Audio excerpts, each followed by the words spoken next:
The old playbook of funding is no longer working, and the old playbook of acquiring growth is no longer working. At the same time, AI comes up. If we deploy AI with the intent to make the growth at all cost operate like growth at half the cost or at a fraction of the cost, and deploying AI on that is not going to make that playbook suddenly work. It makes it not work at lower the cost. If outbound calls are not being made, and if inbound calls are not converting, putting an AI system on something that doesn't work is not going to make it convert any better if the process hasn't changed.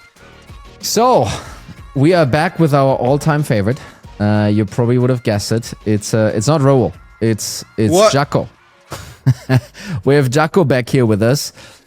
Jacco, thank you so much for spending, I think it's the third or fourth time now with us here on the show. So Thank you so much. Yeah, no, most welcome. Apologize for how I look. I got a new young pup at home, and sleeps on top of me still in our bed. And so like our nights are not as easy going as they once were. Yeah. You know, that's the problems of people that have kids that are kind of grown up now and probably left house. Are you actually kind of, what is it called, an empty nester? I think in the US, is that what it is? Yeah, we are an empty nester. Yeah. There you go. And now a young pup. But what did we want to talk about today, Jacco? I think that what we should talk about is AI and the impact of AI. I believe that is a fantastic topic for us to go about. I think that because we're in the two worlds colliding, right? We're in the one leg is in the future world. It's like, okay, AI and the promise, and one leg is still in the current world, and go like, no, we got to hold on to people, and those two worlds are colliding right now. And the thing is, I think where at least what I understand also from you and kind of from your thoughts, where some of this is colliding the most or the worst actually, it's actually starting already kind of in the boardroom, right? I think to your point, growth expectations are back in 2025. Like people want to see growth again. Kind of all of that jazz that we had in the last couple of years. Yeah, sure, was difficult, but now we want to see growth again. And at the same time, AI is there at the table. It's like, hey, it should kind of help with stuff. Right? I mean, is that the extent of how you see kind of those two problems or those two topics colliding right now? Yeah, you have to think of it as two different tracks that are headed the same direction, but are not correctly integrated with each other. So, for example, the reason why growth is down is because we're using outdated playbooks, and those playbooks are no longer working. And simply put, folks, I do not dare to open up an email or click a link in an email any longer. I do not dare to think that the text message is my presumption right now is that when I get a text message from a number I don't recognize, that it is phishing. My presumption is that if I get an email that I don't recognize, it is phishing. So all that means that outbound forms of outbound and reaching out to a client is extremely tough. Like it doesn't matter whether you're good or bad or whether your market is going up or down. That is just the nature of the world that we live in. And as a result, not just that, but plenty of elements of that. Like we are living in a world where growth rates, according to bench sites, which we participated in closely, right, has halved and the cost has nearly doubled. And that is the new reality. I don't think we have to debate that. That world exists. That world means that the old playbooks are no longer working. The old playbook of funding is no longer working, and the old playbook of acquiring growth is no longer working, right? That is where we need to start with. At the same time, AI comes up. Now, if we deploy AI with the intent to make the growth at all cost operate like growth at half the cost or at a fraction of the cost, the problem is the old playbook is not working, and deploying AI on that is not going to make that playbook suddenly work. What it makes it work, it makes it not work at lower the cost, right? Like that's what it does. And I think that that's what we're seeing today. The question now is, what's the new playbook? Yeah. And that new playbook, we at Winning by Design have gotten a good handle on, and we start to understand that. We're starting to see the outline of that. But that new playbook is a replacement of not one playbook, but of dozens of playbook from the old world, right? And that old world playbook is all about more leads, more salespeople to close the deals, and so on. That's the old playbook. And that playbook, as we said, that has stopped working this is also an important thing. It didn't stop working. If the old playbook had stopped working, people would pull their money out of it, invest it in otherwise. The problem is the old playbook is slowly degrading day after day. But that means that currently organizations are unwilling to pull the funding out of that because that will drop them off a cliff. So if you're a CEO, you go like, well, I know it's bad, but at least it's something, right? Like if I pull money from that, then my whole business collapses. And so that's the world that we're saying, that those worlds are colliding. Oh, and then final point, new companies, AI-centric companies, are suddenly, we're seeing the outline of what their growth looks like, right? And whether, like right now it's not exception stories, there are multiple ones, but we see companies like Cursor growing from $0 to $100 million in like a year, like until we go like, wow, what are we missing? And so like all these are all colliding into the session today that I'm here with you on. Yeah, no, absolutely. And I think, obviously, previously when we chatted, on the show, we talked about 70% of GTM in 2025 will be impacted by AI, right? And I think we believe that that's actually happening in front of our eyes right now.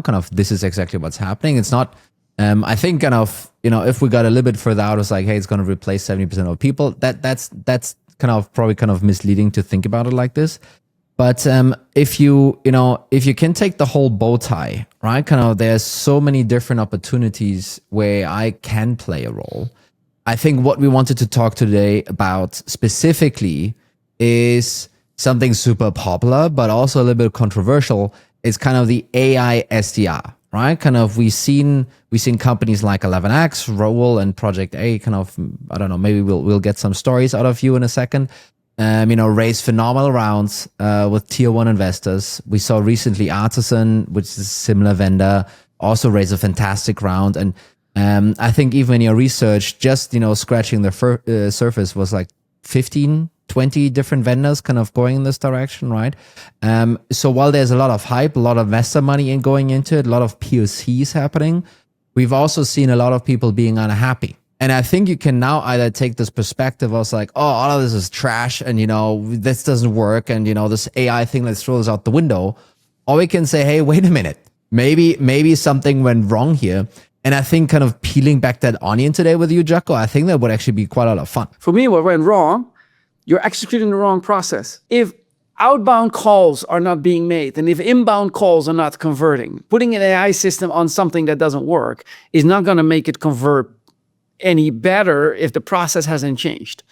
And so that's one. The second part is most executives in the boardroom are unfamiliar to what they're trying to solve, which problem they're trying to solve with the AI. And if we look at it on the departmental level, you will see departmental optimization. Like, look, there is no doubt, absolutely no doubt that if you're currently writing a document that you're going to use AI, no doubt. Yes.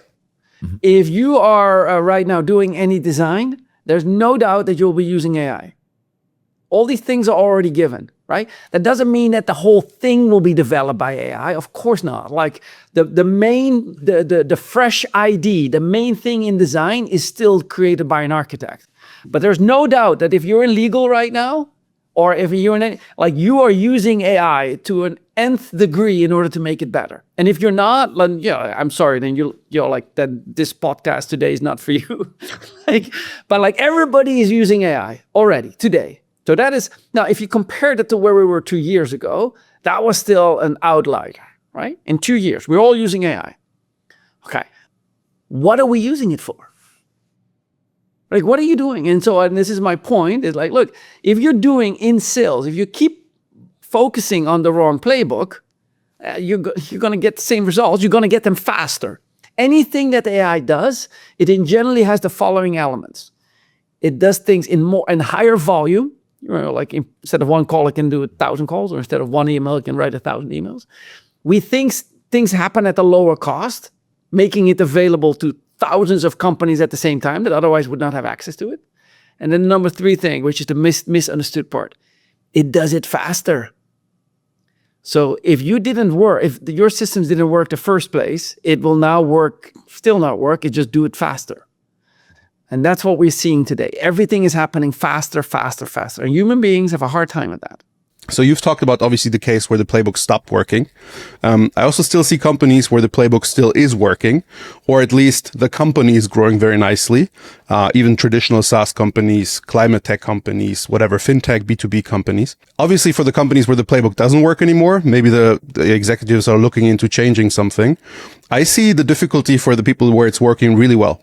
And they've grown to a team of 50 people now, and they're still growing very nicely, growing towards a Series C or even IPO sometimes. They're really scared to tinker with a machine. And I think those are really the questions here. Like, where is the starting point for a company also that's maybe working still well right now today? First of all, success stories in go-to-market are defined by customers, not by sellers. The buyer defines, like how they wish to be sold. And in vertical markets, whether that's climate tech or whatever, like if you sell to farmers, originally, I would say you should probably not be that AI centric. Having part of my family being farmers, I can tell you they are more AI aware than many of us, right? Because they use that nowadays in order for how much, like which plant needs how much X, Y. So they follow that quite well, actually. And we work with a company in Europe called Let's Grow. And if you see how they are nowadays, climate tech works, super AI advanced, Now, but vertical markets operate differently, right? Like you in your vertical market have to adhere to what your buyer is doing and the way how your buyer is buying. If they don't have a computer, then good luck being AI centric. You will still need somebody in a car to knock on the door, right? And in some vertical markets, it's quite okay. We're talking about the high-tech innovative segment in which companies are trying to sell to a global audience, whether that is in a different country, in some form or shape, right? And so, and that way, you got to speak multiple language, multiple cultural diverse, and either you adjust to that with human beings, meaning that you have to have a sales team of 50, you have to have Spanish people selling to Spanish people, you have to have German people to sell to German people, and that and cultural adjustment is expensive, right? Because you have to invest in market. The other thing with human beings is that a human being, in order for you to grow the company on the backs of human beings, you generally need to grow with an investment of 2 to 3 years in advance. Whatever we can say is a human being will not operate fully functionally within the first year. It runs off a multi-year cycle. That investment is expensive, and that means that your growth is always lagging in the market. Markets are moving faster. In today, a market opportunity presents itself, it opens and the window closes. And the window has gotten shorter, the window is moving, and that entire thing is moving faster. Speed is what kills, or makes and breaks opportunities. Our ability as organizations, innovative companies, to no longer be able to jump in on that window is a problem. Cursor jumped in on that window, right? They were immediately jumping on that, and boom, Canva jumped on that window. Their organizational structures and their mindset are so strong they can jump on it. What do these companies have in common? They are system-based companies. At the core of their company, they're not built around human beings. They're built around systems and processes. And once they figured out how to do it right, all they hit is like, go open up the spend, and now the spending occurs. In the past, we did that with human beings. And I have this keynote I'm working on. It has this building of Salesforce Tower. Salesforce Tower was commissioned around 2012 and was completed in 2017 and 18. And every floor that you see, right, and I have one of those GIFs where you see like time lapse, right? As it builds, every floor is human beings being tacked on top of tacked on. It is human-centric growth. That was based on the mindset that growth needs to come from human beings selling. And I am not a big believer. I am not a believer in that. I am a believer that some of that is true, but not all of that is true. I believe that we are using human beings as the lowest cost general purpose computer that can be put together by two people with unskilled labor, right? Like as the joke goes, right? Like that is what we're using. We're using historically, we have used human beings as general purpose computers. We were not meant to write emails with two thumbs in the middle of the night looking at the light screen. We're not meant to do that. We were not meant to sit behind a computer and codify emails. That's not what human beings were meant to do. But we used them to do that. That process is now being replaced by AI, and we either can cry wolf over the human beings that losing their jobs over it, which is perfectly fine. I can see that, but it's not real. Like we created a job called SDRs that we employed thousands of people in that job, or tens or hundreds of thousands of them. That was not a real job, people. That was not a real job. Even the people doing their job don't want to do their job, right? And now, but where is the world going? The fundamental question here is, what is the new playbook? Not how we're going to optimize the old playbook. Not, is AI the right thing to do the old playbook? The old playbook is no longer delivering the growth that companies need. The old playbook. New companies like Cursors and others use a new playbook. Our question is, do we want to talk about the old playbook, and how to make that better? And folks, I think the writing is on the wall on that. Or do we want to talk about the new playbook, right? And deploy AI technique on the new playbook. But I can tell you, whether it's 11x, whether it's any technology that deploys new technology on the old playbook, well, new technology times old results equals old results on a scale. So let's talk about the new playbook. Let's do it. And let's talk about it in the sense of, what everyone is always interested in, pipeline generation. Like everyone is kind of interested in that. Like, yes, I want to have that, right? And to your point, like, hey, this SDR thing, no one actually wants to do it. It's pretty expensive and seems pretty repetitive. So in any kind of matrix in anyone's heads, it's like, oh yeah, no, that AI should totally take care of that, right? I know there are differences between inbound and outbound, by the way. I'm not sure kind of, how you've kind of been seeing and exploring that. But why is it failing? Why are people failing in this? And you kind of mentioned, hey, they're kind of trying to take the old process and just kind of make it faster. And then obviously kind of this whole thing is screwing up. But let's just say you're super straight, you're forward looking, you're buying into the AI thing. You really want to make it work. Like, how do you make it work? Kind of step by step. How do we get people forget about the vendors. Like it seems to be way more homework on their side than it is choosing the right vendor, actually what they need to do, right? Or how maybe I'm getting it wrong, Jacco. I don't know if you're getting it wrong. What I can tell you is we're making it too complex. When you buy, do you listen to a website with 5 reviews and that has 100, or do you listen to a peer who has bought the product service? Who do you listen to? Probably listen to the peer more than the website. Why? Because you don't even trust the reviews these days any longer. Now, and any of you that ever worked with an entrepreneur that has their own little business, reviews work really bad. Reviews means a 1-star rating, and calculate it out. If you have, on average, if you want to be a successful person and you want to go to a website and look at reviews, you think that anything below 4.5 stars is bad in general, right? And restaurants, anything below 4 is bad. Now calculate out how many 4 5-star ratings you need to have to overcome 1-star rating. And that 1-star rating, therefore, has a lot louder voice than all the 4-star.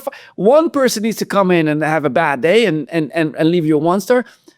Calculate it out. You're going to need between 60 to 80 4-star, 5-star reviews. So peer reviews, when we see online, by default, are tainted the wrong way just because of the way how the algorithms works. Okay, and there's ways how to avoid that. Use median, but in generally, like you all experience this, like 1-star rating and dude, you're screwed, right? Okay, so, but we listen to peers. Second, if I look at how many, think of the following. If I have no customers, I'm really saying to myself, hey, if I have more customers, selling should be easier, right? If I have no customers, selling is hard. But if I have 10 customers, 20 customers, you are aching for the day you have 10 to 20 customers because you know that they can help you sell, right? Yeah, absolutely. I mean, so customer cases, customer stories, kind of, what works, what doesn't work.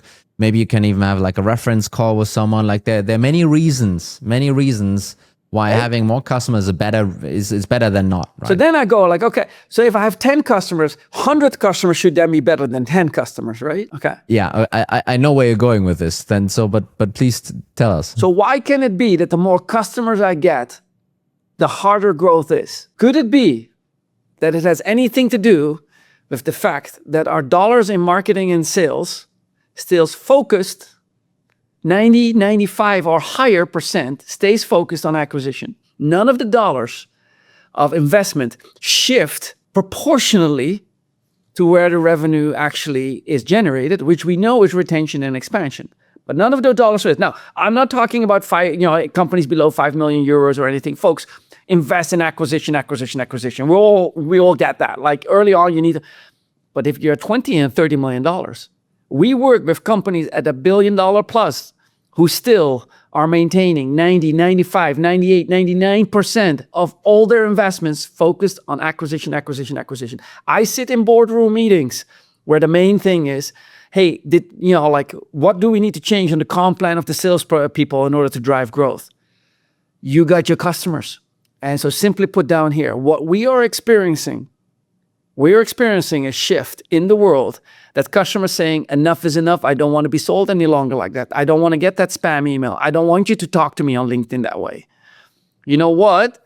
I want to get growth from my peers. I want to have dinners with my peers if it's high ACV. I want to go to events with my peers if the ACV goes lower. I want to have communities that I'm part of. If the community, the lower and lower I go, like, look, if you look at companies like Canva who operate at $5 to $10 million, yes, they are popular, but the primary popular reason why they become popular is because word of mouth. What PLG has shown to us that system-based growth works, and system-based growth primarily comes from enlisting your customers into the sales process of new prospects. They're using systems and processes to do that. What is the main thing that most go-to-market models figure out or have not figured out? They're not doing that. I'll give you a practical example. Imagine you organize an event. City of, 300, 400 person company events in Amsterdam or in Berlin or somewhere like that, right? Somebody will say, it's like, you organize the event, you work on the schedule, on the agenda, you work on the entire thing, right? Now ask the vendor, where do they get the most leads from? Ask the vendor who sponsors you, who pays you a $10,000, $20,000 contract to sponsor your event, right? Ask them, where do they get the most leads from? And they will tell you. I got the most leads from the CXO dinner the night before the event started or the night the event started. And oh, by the way, when you organize the event, that seems to be an afterthought. Like somewhere in marketing, that's an afterthought. What is the main thought is the event, the AV solution, the tickets that everybody gets. That whole thing is what the marketing department is focused on. And I'm not blaming them, by the way. If you're in the operational part of that business, that's where the pain is, right? But the sales is happening at the smaller meetings. Now, if you see, how would we be able to do that? How would we be able to create that single form? It's really hard. I said the other day at one of these events, and literally next to me sits a person who I struck a contract, a $100,000 contract with us. A week later, it was a 28 CEO event. I didn't know. AI can quickly signal that to me. It's like, hey, you're sitting at this event, that person, make sure. It can even give me a report while I'm at the event. It can give me a real-time update, right? This is where the future of AI is. These modern playbooks. Today executed in product-led growth motions, which will mature into the way that human-led growth motions will be powered by AI. So those moments where humans-to-human contact really matters actually are optimized to the best of our abilities. And today they're highly underutilized.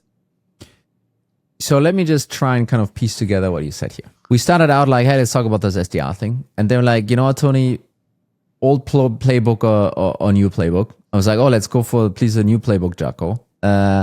And then you went into basically what sounded to me like, hey, this AI SDR thing, regardless how good the AI is, it's still only going to execute the old playbook.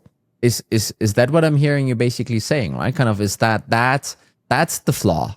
That's the flaw that we're seeing. And growth never really came from, if you look at where growth comes from, again, in scale-ups, right? I'm not talking about like startups, less than $10 million. Right? At scale-ups, your growth doesn't come from a bunch of SDRs calling on people. in most companies.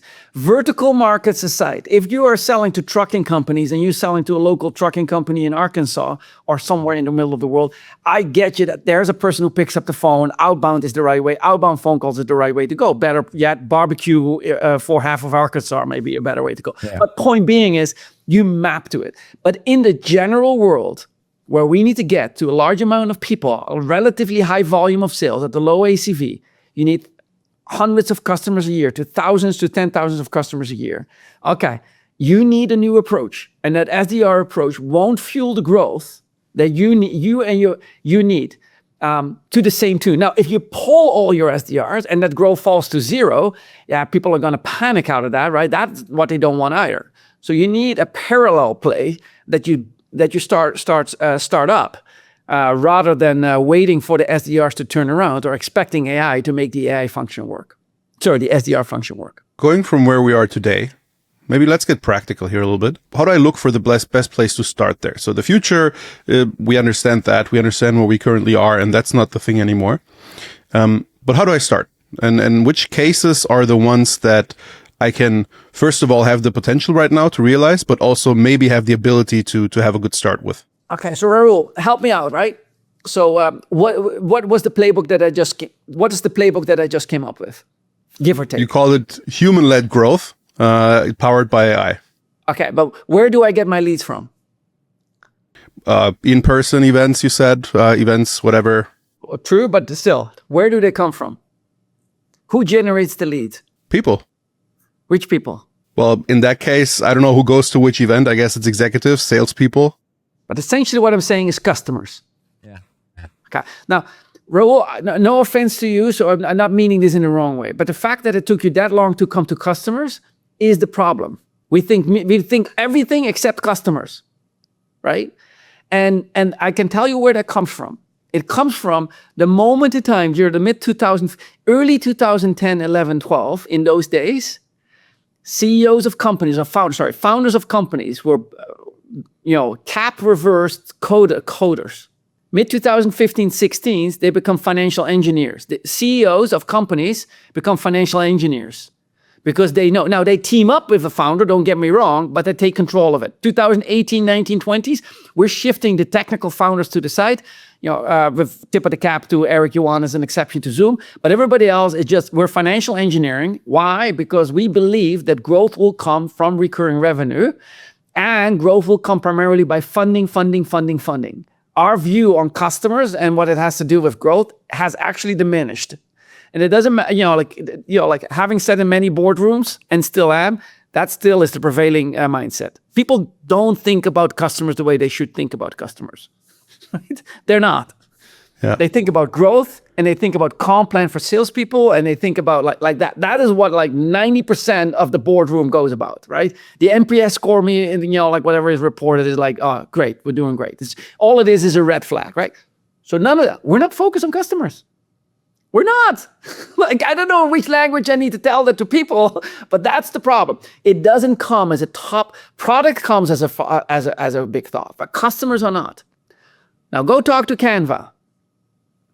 Different mindset, customer first. Go talk to product-led growth. Why?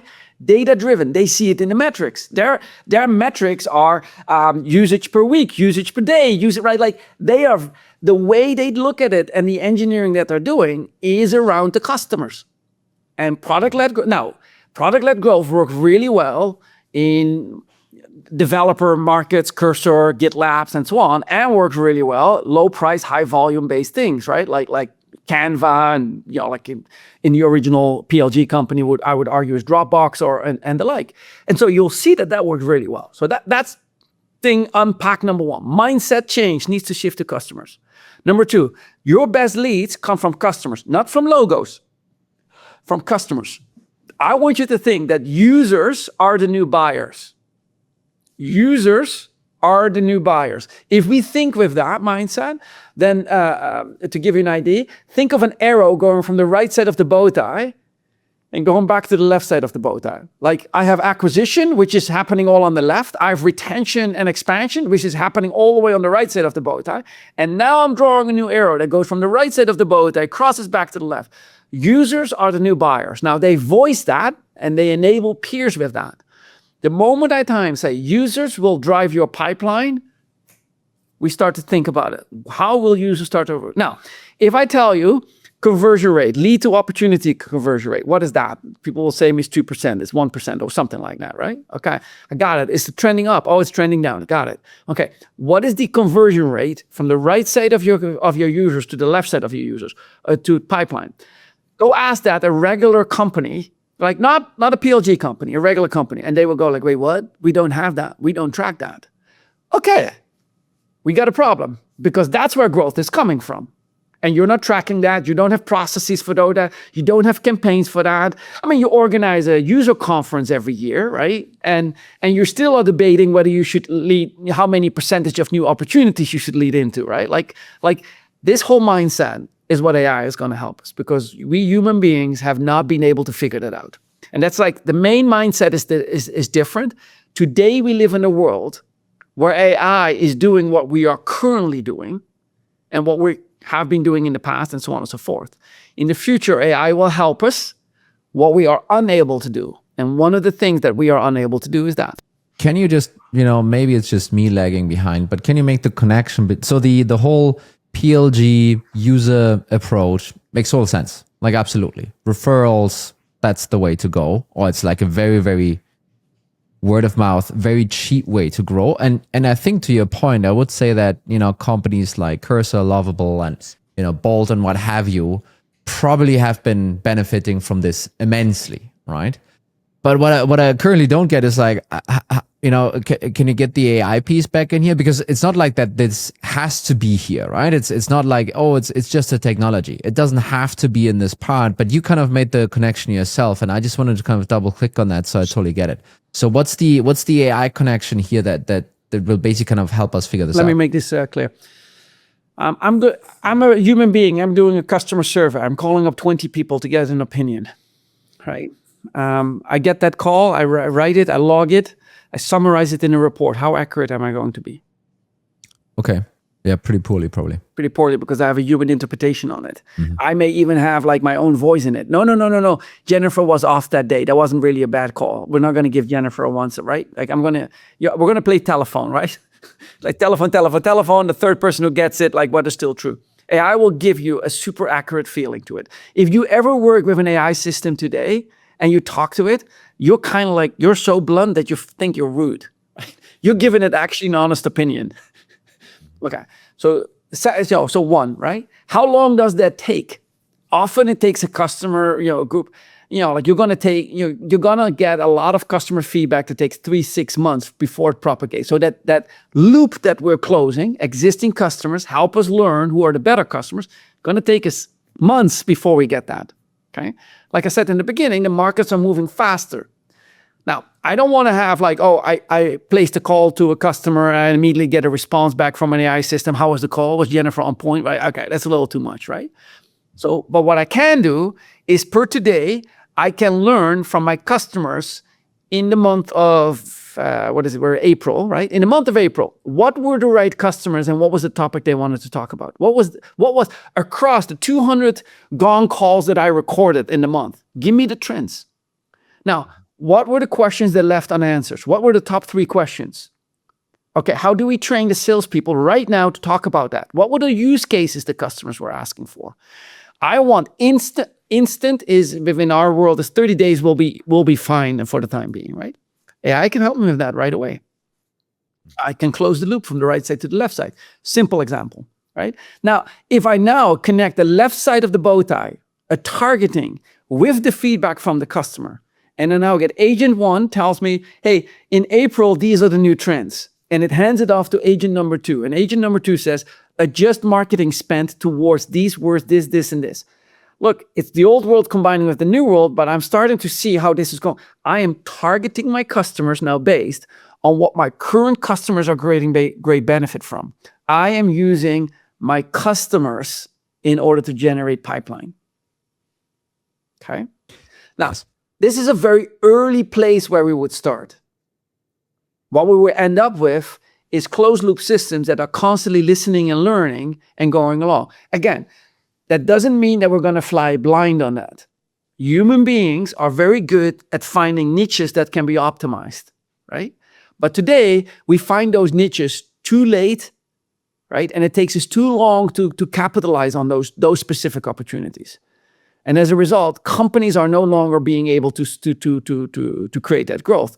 I can tell you, if you're in a PLG firm and the campaign finds that there's a particular group of users that is, like a vertical segment, a regional segment, right? Like suddenly Canva finds out that there's more users in Indonesia than anywhere else.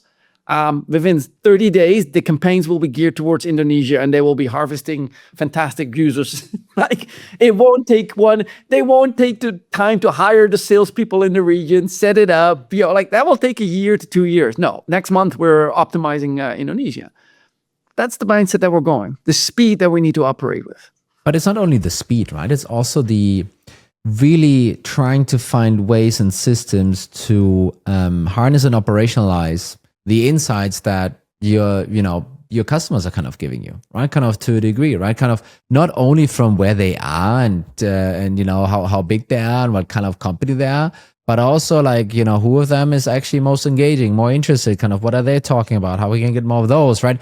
Kind of that's kind of the story that I'm hearing that I think is really, super interesting, right? Of like taking, learning from this at scale and then finding ways, and those ways might be different across companies and motions and what have you, finding ways to apply them on the left side of the bow tie. Because what you're about to touch on is a thing we're very insecure about. We're very insecure about the following. My first gut reaction, I had to write some tagline and it started the wrong way. So the wrong tagline I created, don't quote me on the wrong tagline. The wrong tagline I created, let humans do the smart work and AI do the hard work. What I found is that actually AI is better at doing the smart work. Okay, I'm not saying that humans are better to do the hard work. That's not what I'm saying either. I'm just saying is that today we see that AI does a better job at doing the smart work.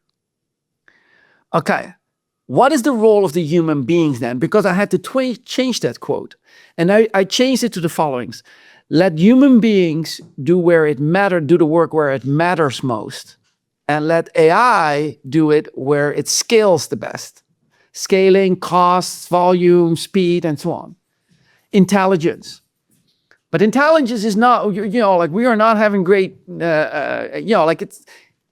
I think it's a common known thing that the most intelligent human beings on earth are not necessarily the most interesting people to communicate with, right? So we know that intelligence doesn't reflect, what matters most or what matters between us human beings the most. What matters the most? Human connection, creativity, accountability is actually what matters the most, right? Sooner or later, somebody needs to sign off. That tower is going up, and this person is responsible to make sure that the tower doesn't collapse. But that matters the most.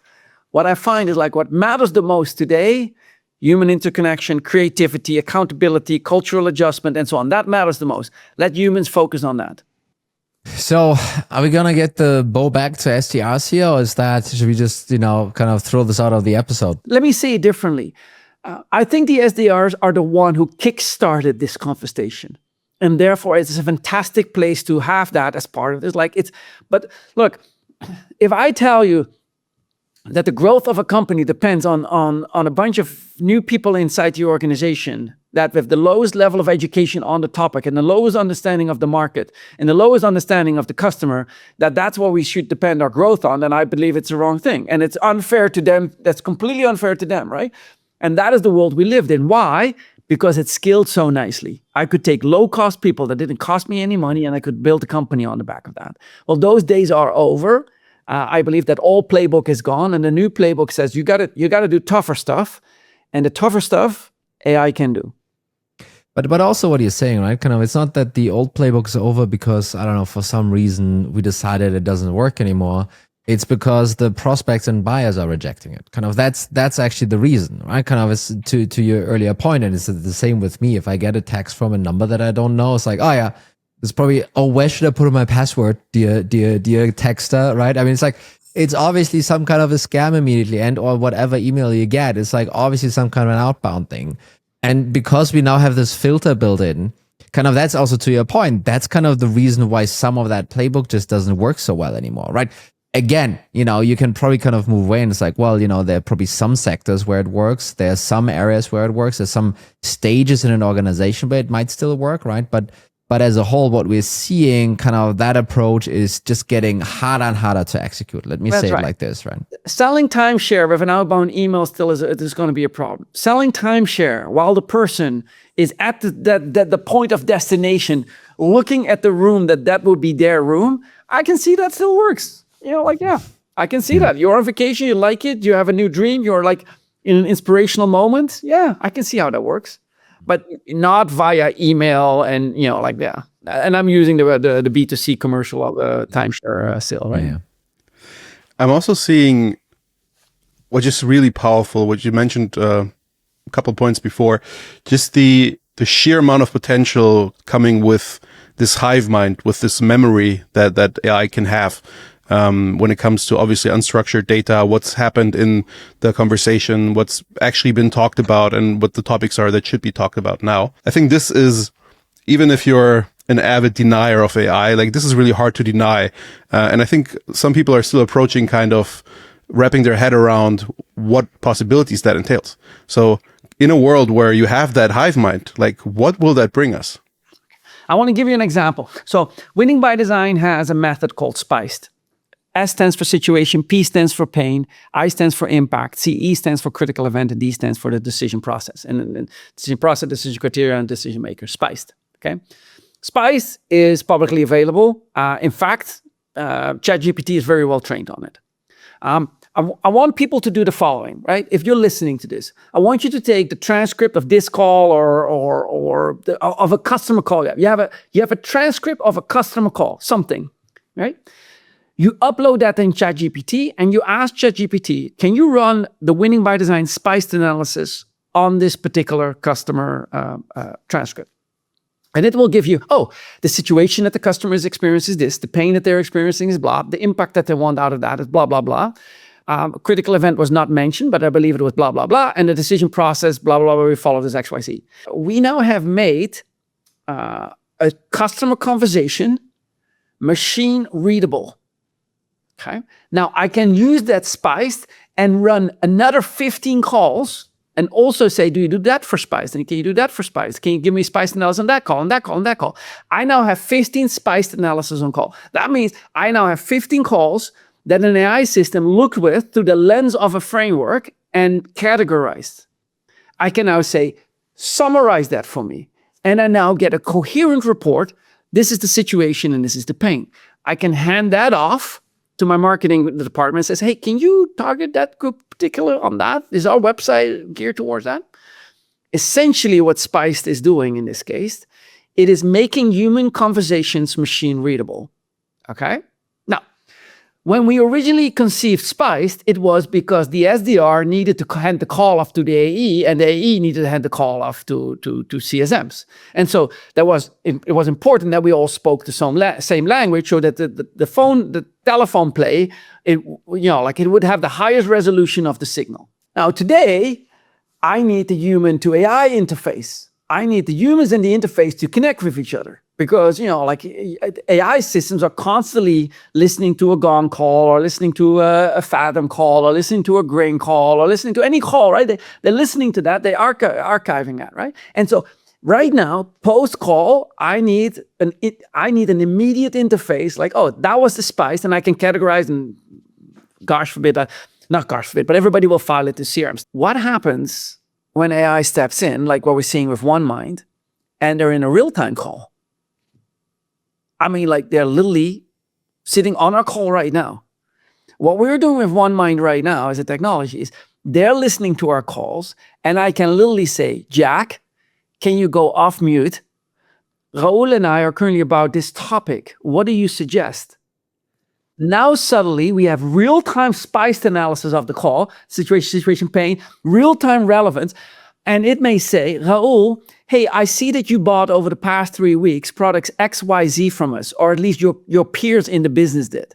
I am now getting an AI system that in real time is listening to the CRM that can in real time interact with that data.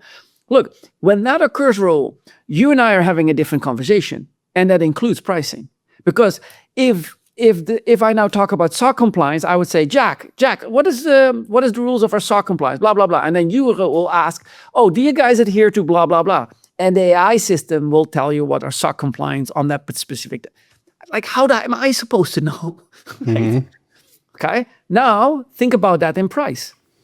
Think about that. I say that you say, Jacco, what's the cost of your price? Well, I can tell you today that the number one reason why I think salespeople are discounting too much, way too much, right? We're trying to save single-digit percentages on the retention while double-digit discounts are given up front, right?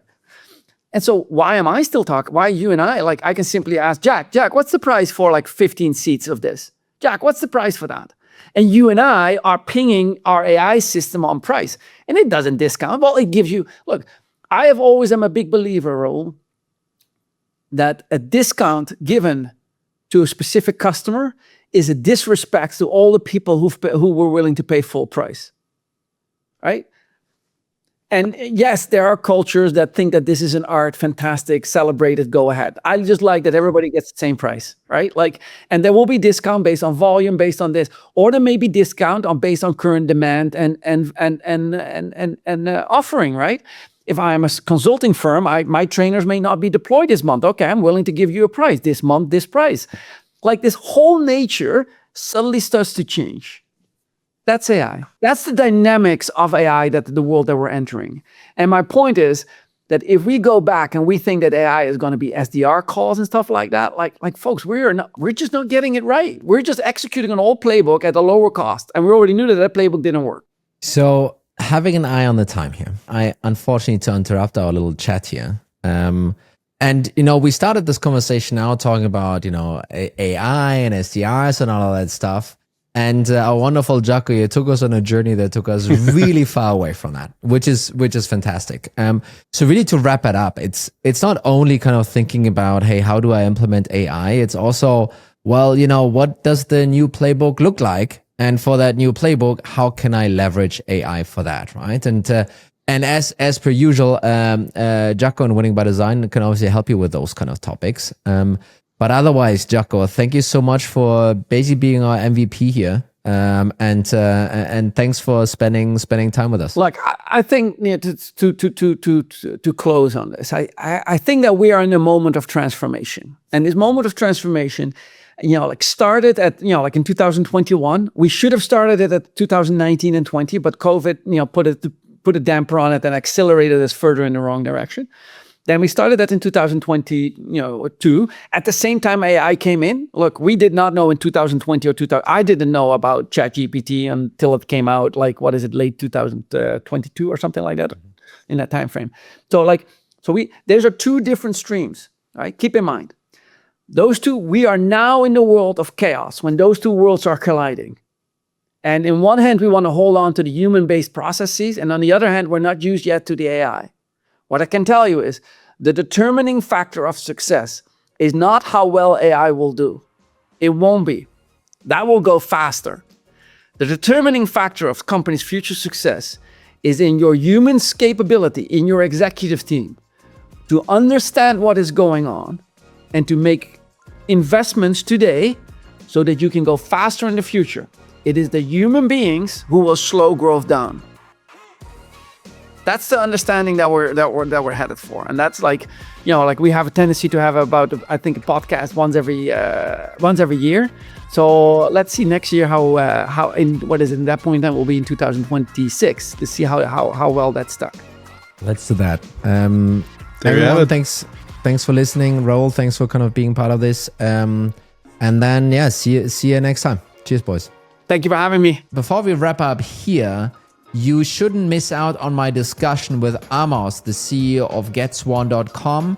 He's been very vocal on LinkedIn about reaching 10 million ARR per founder, and it's 3 founders only, no employees, by using AI agents. We're also going to talk about the second wave of AI adoption and how that looked like.